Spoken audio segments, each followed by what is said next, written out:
क्रीडा दिनानिमित्त lead school अक्कलकोटमध्ये विविध स्पर्धा. उठा, जागे व्हा आणि ध्येय गाठल्याशिवाय थांबू नका असा संदेश देण्यासाठी 19 डिसेंबर आणि 20 डिसेंबर 2024 रोजी लीड स्कूल अक्कलकोट येथे क्रीडा दिनाचे आयोजन शाळेचे प्राचार्य मगदूम सर आणि school manager Sanjay Algi sir व क्रीडा कर्णधार प्राची करडे या सर्वांनी मिळून कार्यक्रमाचे उद्घाटन करण्यात आले. विद्यार्थ्यांनी cricket, volleyball, throwball, running, relay, लंगडी, chess, tug of war, get ready to school आदी खेळ सादर केले.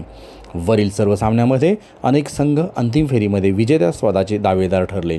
काही संघ उपविजेता ठरले. क्रीडा दिन समारोपच्या कार्यक्रमात लीड स्कूलचे प्राचार्य कुमार मगदूम, स्कूल मॅनेजर संजय आळगी व सर्व शिक्षक शिक्षकेतर यांच्या उपस्थितीत पारितोषिक वितरण करण्यात आले. शाळेचे प्राचार्य कुमार मगदूम, शिक्षक कर्मचाऱ्यांच्या सहकार्याने क्रीडा दिन पार पडला.